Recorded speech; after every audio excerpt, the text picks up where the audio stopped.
এই জন্য রুটিন যখন করবেন, ডায়েরি লিখবেন, বাচ্চাকে শেখাবেন, ডায়েরিটা মাগরিবের পর থেকে লেখা শুরু করবেন। মাগরিব আপনার রাতে আপনি কখন ঘুমাবেন? অনেকে ঘুমাচ্ছে রাত 2টায়, হয় ভোরে উঠবে 5টা, হয় কি পাবে? জীবনে পারবে না, কারণ আপনার ব্রেইনে 6-7 ঘন্টা ঘুম দরকার আছে। একটা বক্স নিয়ে রাজা এবং তার সাথে মন্ত্রী থেকে শুরু করে সব মানুষজন খুব আগ্রহ নিয়ে বসে আছে। ওই বক্সটা খুলতে পারতেছে না কেউ, যে বক্সটা খুলবে কি করে। এবং বক্সের বাহিরে কি জানি হাবিজাবি হাবিজাবি লেখা আছে, কেউ বুঝতে পারছে না যে ব্যাপারটা কি।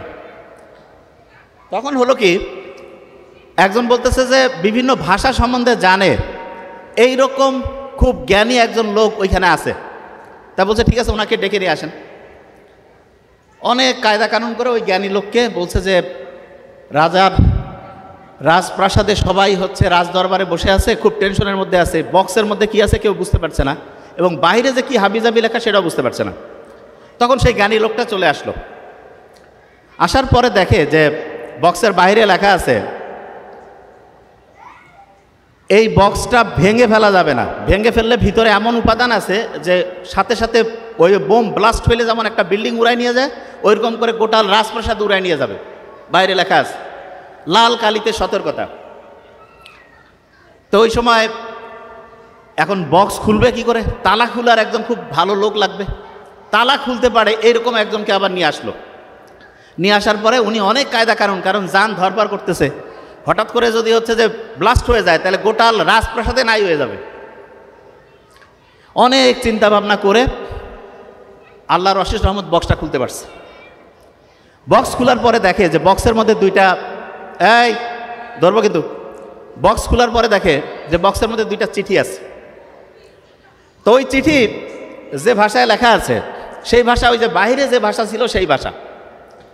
তা প্রথম চিঠিটা বের করছে, বের করার পরে দেখতেছে যে ওই চিঠিতে লেখা আছে যে এই বক্সটা যখন আমরা ঢুকিয়েছি তার এতদিন পরে বিল্ডিংয়ের এই জায়গায় ভাঙা হবে, ভাঙার পরে এই বক্সটা নিয়ে রাজপ্রাসাদে আসবে, আসার পরে এরকম মিটিং হবে, এবং মিটিংয়ে সিদ্ধান্ত হবে যে বক্সটা কায়দা করে খুলতে হবে, খোলার পরে তোমরা এই চিঠিটা পড়তেছো। ওই চিঠির মধ্যে লেখা আছে।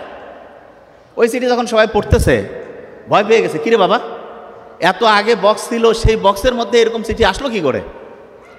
তারপরে বলতেছে আর কি লেখা আছে, বলছে যে এই চিঠি একটা দিক নির্দেশনা আছে। দিক নির্দেশনাটা কি?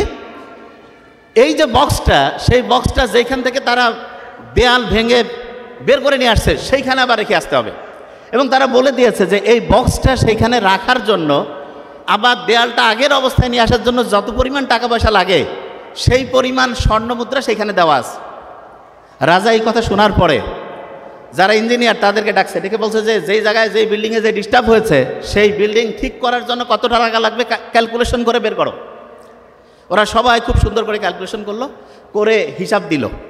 হিসাব দেওয়ার পরে ওইখানে যে অর্থকড়ি ছিল ওই বক্সের মধ্যে, সেই অর্থকড়িকে আলাদা করে হিসাব করা হলো, এবং আশ্চর্যের ব্যাপার সেইখানে যেই পরিমাণ টাকা প্রায় রিপেয়ার করার জন্য প্রয়োজন ছিল সেই পরিমাণ অর্থকড়ি সেখানে আগের থেকে ডিপোজিট করা ছিল।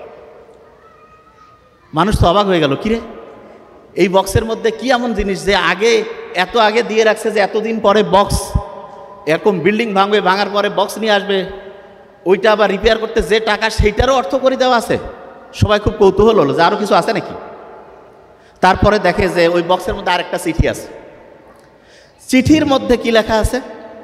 এখন যে জ্ঞানী লোক, একজন শুধু পড়তে পারে আর বাকি কেউ পড়তে পারে না, বলতেছে এখানে কয়েকটা পরের প্রজন্ম যারা আসবে তাদের জন্য কয়েকটা বুদ্ধি দেওয়া আছে, এবং লেখা আছে এই বুদ্ধিগুলো যদি তোমরা ফলো করো তাহলে পরের প্রজন্ম তোমার অনেক সুখে শান্তিতে জীবনটা অনেক অসাধারণ হবে। তো ওই চিঠিতে কি লেখা ছিল সেটা বলার আগে কয়েকটা ঘটনা একটু বলি। আমরা এখন যতগুলো সমস্যার মধ্যে আছি, 1 নাম্বার সমস্যা যদি বলি, নাম্বার 1, সেটা হচ্ছে কি জানি, যে আমরা ফ্যামিলির মধ্যে 3টা জেনারেশনের কানেকশন নাই। এইটা হচ্ছে সবচেয়ে বড় সমস্যা। কোন কোন জেনারেশন?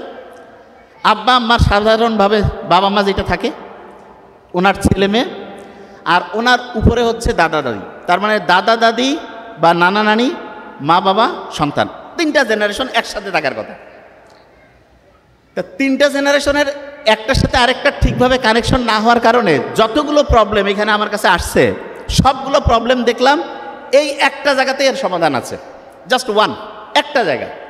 এবং সেই সমাধানটা আমরা আজকে ইনশাআল্লাহ খুব দ্রুত করে ফেলতে পারবো। তো এটা কীভাবে করব সেটা একটা বলি।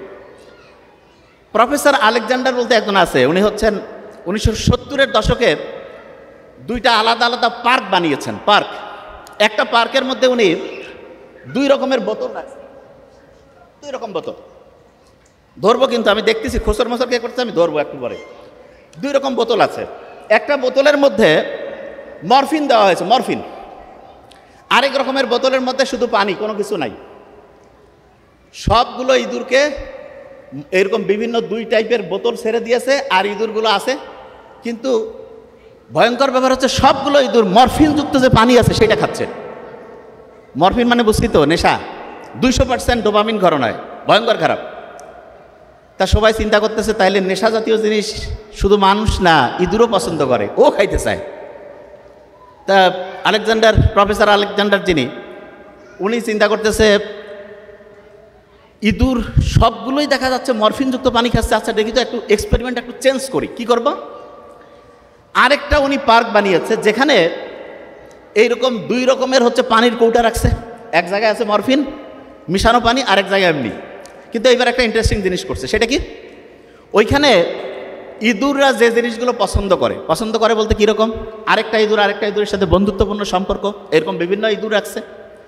এবং ওইখানে হচ্ছে মূলত র্যাট, তারা যা পছন্দ করে, তাদের পূর্বপুরুষ, তার পরের পুরুষ, এরকম বিভিন্ন রকমের হচ্ছে ইঁদুরের বংশধরকে বিভিন্ন রকম করে কমিউনিটি, একটা সোসাইটির মতো তৈরি করে দিয়েছে। এবং তাজ্জব ব্যাপারটা যেটা, সেটা হচ্ছে এই পার্কের মধ্যে যতগুলো ইঁদুর ছিল 100% ইঁদুর যেই বোতলের মধ্যে শুধু পানি ছিল সেই পানি খাইছে। তখন প্রফেসর আলেকজান্ডার বলতেছে এটা তো একটা মারাত্মক ভাবনা চিন্তা। তার মানে একটা পার্ক, র্যাট পার্ক, সেটা যদি ইঁদুররা খেলাধুলার ব্যবস্থা থাকে, তারা যে এরকম জিনিস পছন্দ করে, সে এখানে একটা জিনিস অনেকে মনে হয় বুঝতে পারেনি যে আচ্ছা দুইটাই তো পার্ক, পার্থক্য কি? পার্থক্য একটা ছিল, প্রথম যে পার্কটা ছিল সেটা ছিল একটা কারাগারের মতো। কারাগার বলতে সেইখানে শুধু 1-2টা ইঁদুরে থাকতো, বেশি ইঁদুর রাখতো না। আর আরেকটা জায়গায় বড় একটা পরিসরে অনেকগুলো ইঁদুর রাখছে, এবং ওইখানে দেখা গেছে প্রত্যেকে মরফিনযুক্ত পানি খায়নি, মরফিন ছাড়া স্বাভাবিক যে হচ্ছে পানি সেটা খাইছে। তা আমাদের যে বাড়িগুলো, এই বাড়িগুলো বর্তমানে হয়ে গেছে ইঁদুরের খাঁচার মতো। এই যে ফ্ল্যাট, এক একটা 1200-1500 স্কোয়ার ফিট ফ্ল্যাটের মধ্যে কি হয়, আব্বা আম্মা থাকে, মানে হাজব্যান্ড ওয়াইফ, বাচ্চা 1-2-3, এই তো। এবং প্রত্যেকের আলাদা আলাদা রুম, তার মানে প্রত্যেকে এক একটা হচ্ছে ইঁদুরের খাঁচার মধ্যে ঢুকে গেল। ওইখানে হচ্ছে তার নেশার মধ্যে কি আছে, মরফিনের চাইতে নেশা বেশি আছে একটা জিনিসের, সেটা হচ্ছে ডিজিটাল যে ডিভাইস আছে। এইখানে এটা কেমনভাবে ওরা অ্যাসেম্বল করছে, আমরা নর্মালি মরফিন খেলে 200% হয় না, 200% হচ্ছে ডোপামিন ক্ষরণ হয়, মানে ভালো লাগার পার্সেন্টেজ আর 200 হয়। আর কেউ যদি মোবাইলের মধ্যে ধরা যাক কোনো ফেসবুকিং করতেছে, কোনো হচ্ছে যে গেম খেলতেছে, তারপরে ধরা যাক কোনো অশ্লীল কোনো জায়গায় যাচ্ছে, তাহলে 250% পর্যন্ত ডোপামিন ক্ষরণ হয়। তার মানে একাকী একটা ইঁদুর থাকলে যেমন মরফিন পান করে, এইরকম একাকী যদি হচ্ছে দেখা যায় ছোট্ট ছেলে মেয়েরা থাকে, তাদেরও কিন্তু এরকম মরফিনের চাইতে বেশি নেশা, এইটাতে অ্যাডিক্টেড হওয়ার সম্ভাবনা সবচেয়ে বেশি। তাহলে প্রশ্ন হলো যে এটা থেকে বাঁচার বুদ্ধিটা কি? বুদ্ধি খুব সহজ। আমরা যদি আমাদের বাড়িগুলোকে ইঁদুরের খাঁচা না বানিয়ে, দেখা যায় যে আমরা আমাদের বাড়িগুলোকে হচ্ছে একটা পার্কের মতো বানাই ফেলি। পার্কের মতো মানে কি, মানে এখানে আমাদের আব্বা আম্মা বলতে আমি বোঝাচ্ছি দাদা দাদি, নানা নানি, তারপরে ধরা যাক যে এই যে ছেলে মেয়ে যারা আছে সবাই মিলে যদি মিলেমিশে একটা পার্কের মতো হয়, তাহলে কিন্তু আল্লাহর রহমতে দেখা যাবে সেইখানে মোবাইল, তারপরে টেলিভিশন, এগুলোর সাথে ছেলে মেয়ে ওরকম কানেক্টেডই হবে না। দেখা যাবে সে অটোমেটেড ফ্যামিলির সাথে কানেক্টেড থাকবে। কেন? কারণ মানুষের নেচার হচ্ছে মানুষকে বানিয়েছে একজনের সাথে আরেকজনকে কানেক্টেড করে। কিন্তু যখন এই কানেক্টিভিটিটা থাকে না, তখন আমরা অটোমেটেড কি হয়, দেখা যায় যে এই কানেকশন নাই, তখন ইঁদুর একা একটা কেজের মধ্যে থাকলে যে অবস্থা হয় সেই অবস্থার মধ্যে পড়ে যায়। এখন এখানে একটা জিনিস বলে রাখি, অনেকে একটা জিনিস জানতে চেয়েছে যে আমাদের যে ইংলিশ মিডিয়ামের এখানে যে স্কুল হবে, সেখানে হাফেজি পড়ার সাথে হচ্ছে পড়াশোনা কি ভালো হবে না খারাপ হবে? দেখেন, পড়াশোনার জন্য সারা পৃথিবীতে যতগুলো সিস্টেম আসছে তার মধ্যে যদি আমি বলি নাম্বার 1 সিস্টেম, সেটা হচ্ছে হাফেজি পড়ার সিস্টেম। কিভাবে সেটা বলি। যে কোনো শিক্ষার্থী যে কোনো সময় সেরা স্টুডেন্ট হইতে পারে, জাস্ট একটা ফর্মুলা লাগবে, একটা ফর্মুলা। সেই ফর্মুলাটা কি? ধরা যাক সে আজকে থেকে পড়া শুরু করছে, আজকে থেকে সে পড়ছে, এখন যা পড়বে জাস্ট 1 ঘন্টা পরে কিন্তু 56% জিনিস সে ভুলে যাবে, একদিন পরে 70% ভুলে যাবে, 1 সপ্তাহ পরে 80% ভুলে যাবে। তার মানে আমরা যা কিছু পড়ি, যা কিছু শুনি, 80% জিনিস 7 দিন পরে নাই।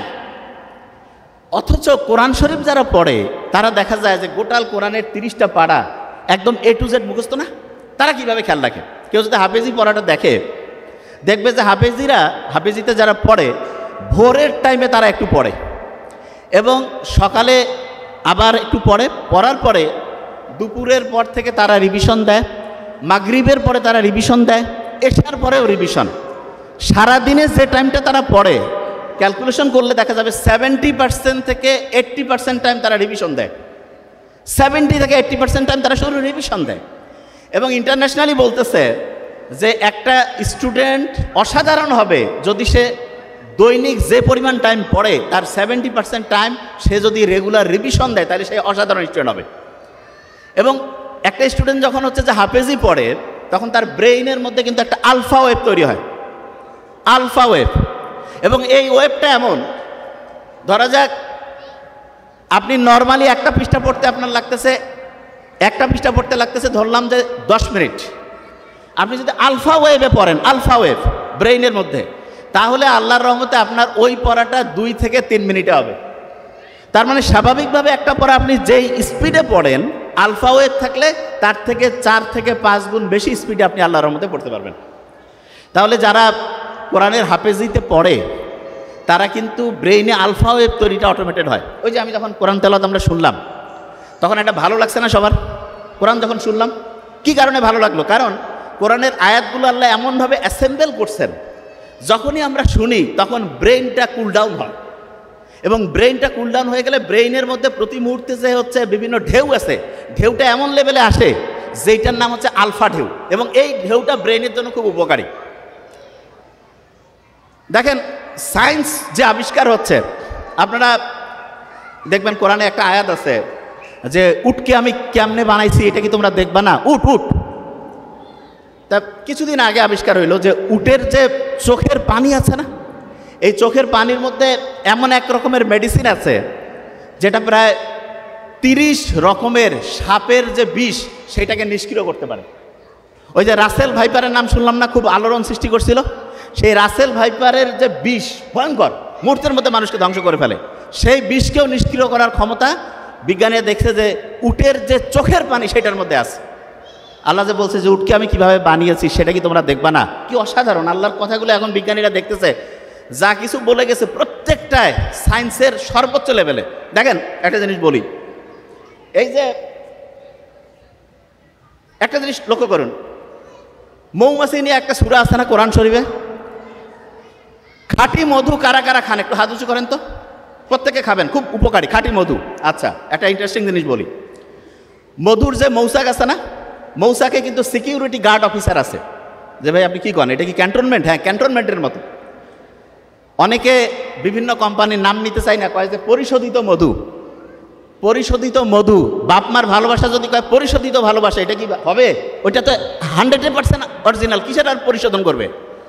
তা মৌচাকের মধ্যে সিকিউরিটি গার্ড অফিসার থাকে। একটা মৌমাছি যখন আসার পরে তাকে চেক করে, এই যে এয়ারপোর্টে ঢুকলে যেমন মেটাল ডিটেক্টর দিয়ে চেক করে না, এরকম প্রত্যেকটা মৌমাছিকে আলাদা আলাদা করে চেক করে। চেক করার পরে যদি দেখে তার মধ্যে কোনো জার্ম আছে, কোনো জীবাণু আছে, তাহলে তাকে আসসালামু আলাইকুম বলে বিদায় করে দেয়, ঢুকতে পারবে না। সে আবার নিজে পরিষ্কার হয়ে আবার এসে চেক করে, যদি দেখে যে অপরিষ্কার আছে আবার ফিরায় দেয়। তৃতীয়বার আবার আসছে, আবার যদি দেখে অপরিষ্কার তাকে মেরে ফেলে। মারাত্মক। তার মানে এমন একটা সিকিউরিটি সিস্টেম মৌচাকের সিকিউরিটি অফিসাররা করছে, প্রত্যেক ফোঁটা মধু 100% অথেন্টিক পিওর। এবং আল্লাহ যে মধুর কথা বলছে, মধুর যে টেম্পারেচার নিয়ন্ত্রণের জন্য একটা স্পেশাল সিস্টেম আল্লাহ দিয়ে রাখছেন। আমাদের শরীরের জন্য 35-40 ডিগ্রি তাপমাত্রা খুব ভালো, 35-40 খুব ভালো। ঠিক তেমনি করে মধুটা তৈরি হইতে গেলে মৌচাকের মধ্যে 35 থেকে 40 ডিগ্রি টেম্পারেচার লাগে। এখন আপনার মাথায় একটা প্রশ্ন আসতে পারে যে গরমের সময় ধরা যাক যে সাহারা মরুভূমি, ওইখানেও মৌচাকের মধ্যে মধু হয়, তো ওইখানে তো টেম্পারেচার 50, ওইখানে 35-40 আসবে কি করে? আবার সাইবেরিয়ার মধ্যে ওইখানেও মধু হয়, সেইখানে দেখা যাচ্ছে যে 0 ডিগ্রি 20 ডিগ্রি, ওইখানে মধু হবে কিভাবে? শুনলে অবাক হবেন, মৌচাকের মধ্যে যে মৌমাছি আছে সেই মৌমাছির মধ্যে এয়ার কন্ডিশন মেশিন আছে। কীরকম? ওদের যে ডানা আছে না, ডানার মধ্যে 2 রকম প্যাটার্ন আছে। একটা ডানা হচ্ছে উপর থেকে নিচে ঘুরে, আর একটা নিচ থেকে উপরে ঘুরে। ওই যে ফ্যান যেমন আছে না, ফ্যান উপর নিচ করলে দেখবেন আপনি, এটা এক্সাম্পল হচ্ছে কিছু এয়ার কুলিং মেশিন আছে, গরমও দেয় ঠান্ডাও দেয়, হিটও করে, এয়ার কন্ডিশনিং। ঠিক তেমনি করে ওই মৌমাছির পাখাগুলো যখন ডান পাশে ঘুরতে থাকে তখন টেম্পারেচার আস্তে আস্তে আস্তে বাড়তে থাকে। মৌমাছির পাখাগুলো যখন বাম পাশে উল্টা দিকে ঘুরতেছে, ফ্যানের উল্টা দিকে, তখন দেখা যাচ্ছে আস্তে আস্তে তাপমাত্রা কমতেছে। এবং এরা এত সায়েন্টিফিক, যখনই টেম্পারেচার 35-40 এসে গেল তখন ঘোরাঘুরি বন্ধ করে দিল। মৌমাছির মধ্যে যে বুদ্ধি আল্লাহ দিছে, মানুষ যদি মৌমাছি নিয়ে গবেষণা করে তাহলে দেখবে যে আল্লাহ উপর থেকে প্রত্যেকটা জিনিস মানুষের প্রয়োজন অনুযায়ী ডিজাইন করছে, প্রয়োজন অনুযায়ী। দেখেন, আপনারা আবু লাহাবের নাম শুনছেন না? আবু লাহাব সম্বন্ধে কিন্তু কোরআনে আল্লাহ বলেই দিয়েছে একদম স্পষ্ট করে যে সে জাহান্নামে যাবে। এবং আবু লাহাব যদি ইসলাম কবুল করতো তাহলে কিন্তু কোরআন ভুলে যেত, বুঝলি? কারণ আল্লাহ নিজে বলছে যে ও জাহান্নামে যাবে। কিন্তু দেখেন, আল্লাহ কিন্তু মানুষের অতীত, বর্তমান, ভবিষ্যৎ সব জানে। কারণ আল্লাহর কাছে টাইমের কোনো হিসাব কিতাব নাই, সব একই, সব কিছু ওনার কাছে স্থির, কোনো কিছু আগে পিছে কিছু নাই। এবং উনি বলে দিয়েছে আবু লাহাব হচ্ছে যে আগুনে পুড়বে, তার স্ত্রী গলার মধ্যে রশি লেগে হচ্ছে মরবে। এবং দুইটাই প্রমাণিত হয়েছে, দুইটাই। আবু লাহাব ইসলাম কবুলও করলো না, সে যদি খালি কবুল করতো আলাদা হয়ে যেত ইতিহাস। এসে বলতে পারতো যে আল্লাহ, আমি ইসলাম কবুল করলাম, তোমার কোরআন তো মিথ্যা হয়ে গেল। কারণ কোরআনে তো বলেই দিয়েছে যে আবু লাহাব অনেক কয়েক বছর বেঁচে ছিল যখন এই কোরআনের আয়াত নাজিল হয়েছে, কিন্তু তারপরে উনি কিন্তু ইসলাম কবুল করতে পারে নাই। এবং কিছুদিন আগে অনেক কয়েকজন হচ্ছে নোবেল বিজয়ী একসাথে হয়েছে, একটা মিটিং করতেছে, তা বলতেছে যে মানুষের জীবনের জন্য দরকার এরকম সবচেয়ে প্রয়োজনীয় 2টা লাইন বলতে হবে, 2টা, এর বেশি বলতে পারবে না। তো অনেক হিসাব কিতাব করে অনেকজন বিজ্ঞানী তো নোবেল নিছে, সবাই একটা একটা একটা একটা করে বিভিন্নজন বলছে। শেষে 2টা কথা সবচেয়ে বেশি পছন্দ হয়েছে, সবচেয়ে বেশি ভোট পেয়েছে। তার মধ্যে প্রথম কথাটা কোনটা জানেন? যে অবস্থায় আপনি আছেন শুকরিয়া আদায় করেন। তো এইটা যখন আমি পড়লাম তখন মনে হলো আমরা যে সূরা ফাতিহা পড়ি, আলহামদুলিল্লাহ রাব্বিল আলামিন, আল্লাহ তুমি আমাকে যে অবস্থায় রাখছো ভালো রাখছো, এইটা হচ্ছে 1 নম্বর প্রয়োজনীয়। এবং প্রত্যেক নামাজে প্রত্যেকবার শুরুতে বলতেছি, এবং এইটা জীবনের জন্য 1 নম্বর দরকার। তার মানে নামাজ হচ্ছে আল্লাহর সাথে কানেকশন করার সাথে আমার নিজের ভালোর জন্য দরকার বেশি। নিজে ভালো থাকবো কখন? যখন আমি চিন্তা করি যে আল্লাহ আমাকে তুমি যে অবস্থায় রাখছো ভালো রাখছো। আর দ্বিতীয় কথাটা কি দরকার? সেটা হচ্ছে মানুষ দীর্ঘদিন ভালো থাকতে পারবে, মানুষের ব্রেইন সুস্থ থাকবে, মানুষ হচ্ছে উন্নতির দিকে যাবে কখন? যখন কেউ রেগুলার পড়াশোনা করে। কোরআনের প্রথম যে আয়াতটা নাজিল হইল, কি ছিল প্রথম আয়াতটা? পড়ো তোমার প্রভুর নামে, ঠিক না? পড়ার কথা বলছে। তা আল্লাহ কিন্তু নাজিল হওয়া প্রথম কথাটা পড়ার সাথে। কোরআনে আমরা যখন সূরা ফাতিহার প্রথম যে আয়াতটা দিয়ে নামাজ শুরু করি প্রত্যেক রাকাতে, সেটা কি ছিল? প্রথম রাকাতে প্রত্যেকবারে বলতেছি, সেটা কি? সেটা হচ্ছে শুকরিয়া জানাচ্ছে আল্লাহর কাছে। তার মানে মানুষের জন্য যেটা সবচেয়ে প্রয়োজনীয় আল্লাহ কিন্তু সেট করে দিয়েছেন। এখন দেখেন, অনেকেই বলে না যে আমি পড়ি কিন্তু আমার পড়া খেয়াল থাকে না, আছে না? স্টুডেন্টের এই সমস্যাটা বেশি তো। আচ্ছা, ছেলেদের মধ্যে বলবেন ঈদের নামাজ কারা কারা পড়েন? একটু হাত উঁচু করেন তো। বাকিরা পড়েন না? ঈদের নামাজ প্রত্যেকেই পড়ি। আচ্ছা, তাহলে ঈদের নামাজ যে পড়ি, ঈদের নামাজে রিয়েলি আপনাকে এবার হাত উঠাতে বলবো না, অনেকে ভুল করেন না? এদিক ওদিক তাকাচ্ছেন যে কি মানে যাবো নাকি হাত বাঁধবো, হয় না? 100% হয়। কিন্তু যখন আমি এই যে 5 ওয়াক্ত নামাজ পড়ি, এটাতে কি হয়? প্রশ্নই আসে না। কারণটা কি? কারণটা হচ্ছে, আপনি এখন বলতে পারেন যে ভাই আমরা তো ওই ঈদের নামাজ মাত্র সেরকম পড়ি নাই। আপনি হিসাব করে দেখেন, প্রত্যেক বছরে 2 বার করে আপনি ঈদের নামাজ পড়েন। আপনি যদি 20 বছর ধরে নামাজ পড়তেছেন, 40 বার পড়ছেন, কিন্তু তারপর আপনার খেয়াল থাকে না। কারণটা কি? কারণটা হচ্ছে ওই যে একটু আগে বলছিলাম, যা কিছু পড়ি 1 সপ্তাহ পরে 80% ভুলে যাই। আপনি ঈদের নামাজ পড়েন তো বছরে 2 বার, আপনার পড়ার যে টেকনিকটা, যে নিয়মটা, সেটা শর্ট টার্ম মেমোরিতে থাকে। লং টার্মে আর রিজার্ভ হয় না। কিন্তু আপনি রেগুলার যে 5 ওয়াক্ত নামাজ পড়েন এটা আপনার লং টার্ম মেমোরিতে রিজার্ভ হয়ে যায়। এই জন্য ঈদের নামাজটা এইটা থেকে একটা পড়ার টেকনিক বের করা যায়। সেটা কি, অনেক স্টুডেন্ট আছে বছরে একটা চ্যাপ্টার পড়লো, 6 মাস নাই আর, হঠাৎ করে বই থেকে প্রশ্ন করছে আর জিজ্ঞাসা করছে, উত্তর দিতে পারতেছে না। কেন পারে না? কারণ পড়াটা শর্ট টার্ম থেকে হারাই গেছে। লং টার্মে যদি পড়াটা রিজার্ভ করতে চাই তাহলে যেটা করতে হবে সেটা হচ্ছে ভুলে যাওয়ার আগে রিভিশন দিতে হবে। আমরা যে নামাজ পড়ি প্রত্যেক দিন 5 ওয়াক্ত নামাজ পড়তেছি না, একে সূরা ফাতিহা ফির কমন দরকার কি? আল্লাহ তো কইতে পারতো যে দিনে একবার পড়বা, একটু করে পড়লে হবে। নো, 5 বার রাখছে এই কারণে।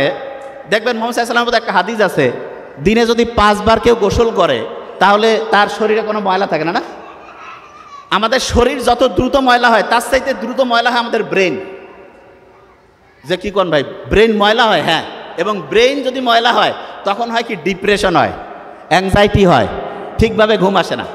তা ব্রেনটা পরিষ্কার করার জন্য প্রত্যেক দিন 5 বার গোসল করার চাইতে উপকারী জিনিস নামাজের ব্যবস্থা আল্লাহ করছে। তার মানে নামাজ এটা ব্রেন পরিষ্কারের একটা সেরা বুদ্ধি। কিভাবে পরিষ্কার হয়? ওই যে বিজ্ঞানীরা দেখছে, নোবেল বিজ্ঞানীরা, যে সবচাইতে ভালো কোনটা, যে শুকরিয়া যদি থাকে, আপনি যখন নামাজে দাঁড়ান তখন যদি এই শুকরিয়াটা থাকে আপনার মধ্যে, যে আমি যা কিছু পড়ছি, যেই অবস্থায় আমি আছি, আল্লাহর কাছে আমি শুকরিয়া, আল্লাহ আমাকে তুমি ভালো রাখছো, অটোমেটেড দেখবেন যে আপনার মনের যে দুশ্চিন্তা, মনের মধ্যে যে খারাপ অবস্থা, এটা আল্লাহর রহমতে নাই হয়ে গেছে। দেখুন, বিভিন্ন সময় অনেক লোক আছে না, এই যে রোজার সময় রোজা রাখে অনেক সময়, আবার অনেকে বছরে 2 দিন করে প্রতি সপ্তাহে রাখে। বিজ্ঞানীরা দেখতেছে আমাদের শরীরের যে ফাইটিং সিস্টেম আছে না, রোগ প্রতিরোধ ব্যবস্থা, এইটা ওই যে গাড়ি ওয়ার্কশপে গিয়ে পরিষ্কার করে না, এরকম আমাদের রোগ প্রতিরোধ ব্যবস্থাটা পরিষ্কার করার জন্য যতগুলো সিস্টেম আছে তার মধ্যে নাম্বার 1 হচ্ছে রোজা রাখা। তা আল্লাহ যে বলছে যে রোজা তোমার জন্য ফরজ করছি, আর এটার যে কল্যাণ, এটা যদি তুমি বুঝতা। বিজ্ঞানীরা এখন দেখতেছে না, প্রত্যেক দিন আমরা যে রোজা রাখতেছি, প্রত্যেক মাসে যে এরকম করে এক্সট্রা যদি রোজা রাখি তাহলে আমাদের শরীরটা ক্লিন হয়ে যায়। তা এই জিনিসগুলো আমি এই কারণে বললাম যে আপনি ইসলামের সাথে যদি থাকেন তাহলে আপনি সবচাইতে বেশি উপরের দিকে যাবেন, সবচেয়ে বেশি সেরা হবেন। ওই যে চিঠির কথা, খেলাছে, খেলারাই গেছে, পেটের মধ্যে খিদা লাগছে, আমি বুঝতে পারছি। একটা জিনিস আগে ক্লিয়ার করে দিই, ওই যে বক্সের মধ্যে যে 2টা চিঠি পাইছিল, খেলারাই ফেলছেন এখনই, দেখছেন ব্রেন সব ধ্বংস হয়ে যাচ্ছে। এটা কেমন কথা? ওই চিঠির মধ্যে প্রথম চিঠিতে তো বলছে কত টাকা পয়সা লাগবে সব ছিল, দ্বিতীয় যে চিঠি সেখানে কয়েকটা বুদ্ধি দেওয়া ছিল, অবাক হয়ে যাবেন। প্রথম বুদ্ধিটা ছিল, তুমি যে অবস্থায় আছো হাসি খুশি থাকো। দেখেন তো, তুমি যে অবস্থায় আছো হাসি খুশি থাকো, এটা প্রথম অ্যাডভাইস দিয়ে রাখছে। আচ্ছা, এটা বোধহয় অনেকের মাথায় আসে নাই যে ভাই ওই বক্সটা আসলো কোথার থেকে? বক্সটা আসছে আপনার মিশরের পিরামিডের নাম শুনছেন? আচ্ছা, অনেকে মনে করে মিশরের পিরামিডে বোধহয় লাশ থাকে না, এটা মনে করেন না অনেকে? আচ্ছা শুনেন, একটা মিশরের পিরামিড নিয়ে 2টা তথ্য দিই আপনাকে। নাসার নাম শুনছেন? ওয়াশিংটনে আছে নাসা, মহাকাশ গবেষণা কেন্দ্র। ওই সময় মিশরের মহাকাশ গবেষণা কেন্দ্র ছিল এই পিরামিডগুলো, সবচেয়ে বড় পিরামিডটা ছিল সবচেয়ে সেরা গবেষণা কেন্দ্র, মহাকাশের সাথে কানেক্টেড। এবং দেখেন, আপনি অবাক হয়ে যাবেন, ওই বড় যে পিরামিডটা একটা লাশও নাই, নাথিং। ফেরাউনের যে লাশ আছে না, ফেরাউনের লাশ কিন্তু আবিষ্কার হয়েছে বেশি দিন না, 1898 সালে, এবং আবিষ্কার হওয়ার তার প্রায় 77 বছর পরে 1975 সালে ফ্রান্সে নিয়ে গেছে ওই লাশ। আলাদা পাসপোর্ট দিছে, ও সম্মান করছে ফেরাউনকে, আলাদা পাসপোর্ট করে তাকে ওইখানে নিয়ে গেছে। ফ্রান্সে নিয়ে যাওয়ার পরে ওর লাশ কাটাছেড়া করলো, খুব দামি জিনিস তো, কত হাজার বছর ধরে আছে। তারপরে দেখে ওর ফুসফুসের মধ্যে পানি, এবং তার শরীরের মধ্যে যে চেঞ্জটা, ওইখানকার যারা হচ্ছে ফরেন্সিক মানে ডাক্তারদের মধ্যে একটা টাইপ আছে, তারা মানুষ মারা যাওয়ার কারণ কি ব্যাখ্যা করে লেখে, ফরেন্সিক মেডিসিন। তারা লিখলো যে এর হঠাৎ করে শ্বাসরোধ বন্ধ হয়ে পানিতে ডুবে মরছে। আল্লাহ বলছে না যে তোমার লাশ আমি অবিকৃত রাখবো। যতগুলো ফেরাউন কিন্তু একটা না, বহুগুলো ফেরাউন আছে, জানেন কি? এটা যখন বাংলাদেশের প্রধানমন্ত্রী প্রেসিডেন্ট থাকে না, এরকম মিশরের যে হেড তাকে ফেরাউন বলে। অনেকে মনে করে এটা বোধহয় কোনো লোকের নাম। নো। তো ওই যে ফেরাউন, সেই ফেরাউন যেটা ওই যে ফ্রান্সে নিয়ে গিয়ে পরীক্ষা করে দেখা গেল সে অবিকৃত অবস্থায় ছিল। অন্য সবগুলো ফেরাউনের কোনো না কোনো জায়গায় ডিস্টার্ব হয়েছে, কিন্তু সে একদম যে অবস্থায় ছিল ঠিক সেই অবস্থায়। আল্লাহ বলছে না যে আমি তোমাকে অবিকৃত রাখবো, ভবিষ্যতের জন্য দৃষ্টান্ত করবো, ঠিক সেটাই করছে। ওই যে পিরামিড, সেই পিরামিডের ভিতরে পাওয়া গেছিল হচ্ছে আপনার ওই যে ওই জিনিসটা, ওই বক্সটা। এবং ওই বক্স পাওয়ার পরে ওইখানে দুইটা যে চিঠি, দ্বিতীয় চিঠির মধ্যে কি করছে, প্রথম কথা বলছে তুমি যে অবস্থায় আছো হাসি খুশি থাকো।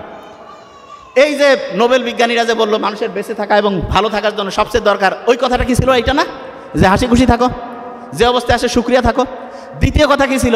দ্বিতীয় কথা ছিল ওইখানে লেখা আছে তোমরা পরিবারের বড় ছোট সবাই একসাথে থাকো। আমরা যে এখন এই যে যত রকমের সোশ্যাল, এই যে কি বলে এটার নাম, সোশ্যাল মিডিয়া হ্যান ত্যান যে আছে, এগুলোতে যে অ্যাডিক্টেড, এটার বড় কারণটা কি? বড় কারণটা হচ্ছে ফ্যামিলির আব্বা আম্মা ভাই বোন, তারপরে দাদা দাদি নানা নানি চাচা চাচি, এই যে বড় ফ্যামিলির যে সত্যিকারের ধারণা, এটা কি আছে? এইটা থেকে দূরে চলে গেছি, এই জন্য ধ্বংস হয়ে যাচ্ছে। এখন এই দুইটা যদি আমরা ঠিক করে ফেলি, তখন আপনার ব্রেইনের লাস্ট কথাটা বলবো। ব্রেইনের লাস্ট কথাটা কি সেটা একটু বলি। ব্রেইনের দুইটা সাইড আছে, দুইটা সাইড। একটা সাইড হচ্ছে ডান পাশ, এই ডান পাশটা মানুষকে বলে তুমি ভালো কাজ করো, মানুষের উপকার করো, বিপদে মানুষের পাশে দাঁড়ায় যাও। আর বাম পাশ যেটা আছে সেটা লেফট সাইড, এটা হচ্ছে কয় তুমি একটু স্বার্থপর হও, লজিক দিয়ে চিন্তা করে, কয় যে তোমার থাকলে তোমার হবে, মানসিক দিয়ে লাভ কি? এ কয় মানুষের বিপদে যায় যদি তোমার জান যায়। লেফট যেটা, রাইট সাইড লেফট সাইড দুইটাই দরকার আছে, কিন্তু চিন্তা করেন তো কোনটা মানবতার জন্য বেশি দরকার, রাইট না লেফট? রাইট। অন্যের বিপদে আগায় যাওয়া, মানুষকে হেল্প করা, এটা সবচেয়ে রাইটের কাজ। এবং দেখেন আল্লাহ যে বলছে মানুষকে আমি ডানপন্থী করে বানাইছি, ব্রেইনের দেখেন ডানপন্থী, যদিও ব্রেইনের ডান পাশটা শরীরের বাম পাশ, বাম পাশটা শরীরের ডান পাশ নিয়ন্ত্রণ করে, কিন্তু এটা ইন্টারেস্টিং। এবং দেখেন যে এই আছে এখানে কেউ কি আছেন যমজ ভাই বোন আছেন? যমজ ভাই বোন আছে কেউ? আচ্ছা, যমজ যদি কেউ থাকে দেখবেন যে যমজ ভাই বোনদের কিন্তু চেহারা সেম হইতে পারে, সেম, এমনকি ডিএনএ যে আছে সেটাও সেম হইতে পারে, কিন্তু ফিঙ্গারপ্রিন্ট সেম হবে না। এই পৃথিবীতে আদম আলাইহিস সালাম থেকে যত মানুষ আসছে তার মধ্যে কোনো মানুষের একজনের সাথে আরেকজনের ফিঙ্গারপ্রিন্ট মিলবে না। আল্লাহ কিন্তু কোরআনে বলছে যে আমি তোমার আঙ্গুলের ডগা পর্যন্ত পুনর্বিন্যস্ত করতে পারি। আল্লাহ কিন্তু কয়নি ডিএনএ আরএনএ এগুলোর কিছু কথা বলেনি, আঙ্গুলের ডগার কথা বলেছে। তা আমরা যে জিনিসটা বলবো যে একটা স্টুডেন্ট যদি অসাধারণ হইতে চায় তাহলে ইসলামের যে মূল কালচারটা, মুহাম্মদ সাল্লাল্লাহু আলাইহি ওয়াসাল্লাম যেটা বলছে ঈশার নামাজের পরে ঘুমায় যাও, এইটা হচ্ছে সবচেয়ে সেরা। কারণ রাত 10টা থেকে ভোর 4টা-5টা এই সময় যে ঘুমটা হয়, প্রত্যেক ঘন্টায় অন্য সময়ের দ্বিগুণ থেকে 3 গুণ বেশি রিসার্চ হয় ব্রেনটা, এবং ওই সময় আমাদের শরীরের রোগ প্রতিরোধ ব্যবস্থাটা বাড়ে। আর যেই রুমে আপনার সন্তানকে রাখবেন সেই রুমে একটু গাছ লাগাবেন, এবং পারলে জানালার মধ্যে জানালা দিয়ে গাছ দেখা যায় এরকম ব্যবস্থা রাখবেন। তাইলে কি হবে আপনি শুনলে অবাক হবেন, আপনার মন খারাপ হইলে গাছের ছায়ার নিচে গেলে মনটা একটু ভালো হয় না? বিজ্ঞানীরা এখন দেখছে ফাইটোসাইট বলে একটা উপাদান আছে, সেটা আমাদের শরীরের যে রোগ প্রতিরোধ ব্যবস্থা ওকে যে উৎসাহিত করে, কয় আরও ভালো করে কাজ করো, মনটা তখন চাঙ্গা হয়ে যায়।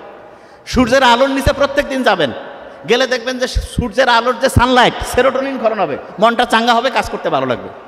তার মানে আপনি ইসলামী যে বিধানটা আছে সেই বিধানটার সবচেয়ে সেরা জিনিসটা হচ্ছে রুটিনটা ঠিক করা। আচ্ছা, আমাদের দিনটা শুরু হয় কি ফজর থেকে না মাগরিব থেকে বলেন তো? দিনটা শুরু কখন? দিন মাগরিব। দেখেন ইসলাম যে সেরা তার শেষ উদাহরণটা দিয়ে শেষ করছি। ইসলাম যে সেরা তার প্রমাণ হচ্ছে আপনি যখন তারাবির নামাজ পড়ছিলেন, মাগরিবের ওয়াক্ত সূর্য কি হইলো, চাঁদ উঠলো, আপনি নামাজ শুরু করে দিলেন, ঠিক তো? এই যে মাগরিবের নামাজটা যে আপনি শুরু করলেন, আপনার মাগরিব থেকে দিন শুরু, এবং তারপরে রাতে ঘুমাইলেন, উপর ভোরে সেহরি করলেন, সারাদিন গেল, ইফতার হইল, দিন শেষ। বিজ্ঞানীরা বলতেছে যে সবচেয়ে সেরা রুটিন বানাইতে চায় তার জন্য সবচাইতে সেরা রুটিন ফলো করার বুদ্ধি হচ্ছে মাগরিবের পরে সে রুটিন করবে। বিজ্ঞানীরা এখন দেখতেছে ডায়েরি। তার মানে দেখেন ইসলামের আল্লাহ কি সায়েন্টিফিক, কারণ মানুষকে বানাইছে তো আল্লাহ, এই জন্য মানুষের জন্য কোনটা সবচেয়ে কল্যাণকর সেটা আল্লাহ সেট করছে।